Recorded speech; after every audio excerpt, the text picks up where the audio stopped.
டெல்லியின் மையப் பகுதியில் நடந்த வெடி விபத்தில் ஒருவர் பலியானால் பலர் காயமடைந்தனர்.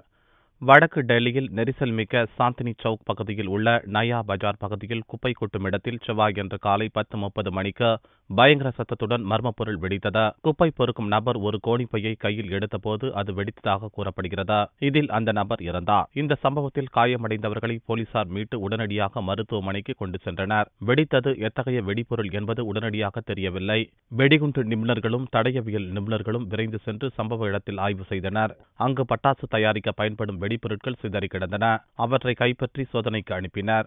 பயங்கர வெடி சத்தத்தால் பீதியடைந்த மக்கள் அலறி அடித்து ஓடுவது அருகில் உள்ள கடையில் உள்ள சிசிடிவி காட்சியில் பதிவாகியுள்ளது. பஹ்ரைன் நாட்டில் சுற்றுப்பயணம் மேற்கொண்டுள்ள மத்திய உள்துறை அமைச்சர் ராஜ்நாத் சிங் தொலைபேசி மூலம் டெல்லி போலீஸ் கமிஷனர் அலோக் வர்மாவை தொடர்பு கொண்டு விவரங்களை கேட்டறிந்தார். இதுபற்றி விரிவான அறிக்கை அளிக்கும்படி போலீசுக்கு உள்துறை அமைச்சகம் உத்தரவிட்டுள்ளது.